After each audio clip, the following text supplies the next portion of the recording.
তো আমি আপনাদের কাছে একটা জিনিস শেয়ার করব, সেটা হচ্ছে বন্ধুকে নিয়ে। তো আমার যে সময় অনেক টাকা ছিল, দোকান ছিল, তখন আমার বন্ধুবান্ধব অনেক ছিল, আশেপাশে অনেক বন্ধুবান্ধব ছিল। মেবি আমার সাথে আসতো, বাইক নিয়ে আসতো, আমিও যাইতাম। যখন আমার ব্যবসা ডাউন হয়ে গেছে তখন আমার সাথে কি কথা বলা।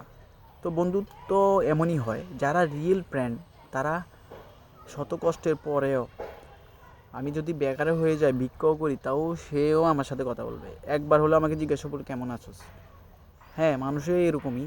যখন সে 20 বছর 25 বছর পার করে তখন আর তার কোনো বন্ধু থাকে না। তো দেখলে, দেখা হলে কেমন আছস, কী করস, এগুলো জিজ্ঞাসা করে। ওরা হচ্ছে রিয়েল ফ্রেন্ড।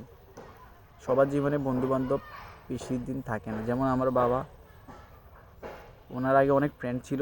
উনি আমাকে বলছিল ওনার অনেক ফ্রেন্ড ছিল, এখানে ওইখানে অনেক আড্ডা মারতো, দোকানে গেলে চা খাইতো, এই করতো, আড্ডা মারতো, অনেক প্রচুর বন্ধুবান্ধব ছিল। এখন ওনার বয়স 50, তো ওনার একটাও ফ্রেন্ড নেই, একটাও খবর দেয় না, কল দেয় না, এরকমই। ঠিক আছে, তো আমাদের জীবনটাই এরকমই। বন্ধুবান্ধব আসবে যাবে, এগুলো কোনো ব্যাপার না, কেউ থাকবে না, এটাই। বন্ধুবান্ধব এরকমই হয় ভাই। আবার থাকবে যদি আপনার কাছে টাকা থাকে, তখন থাকবে।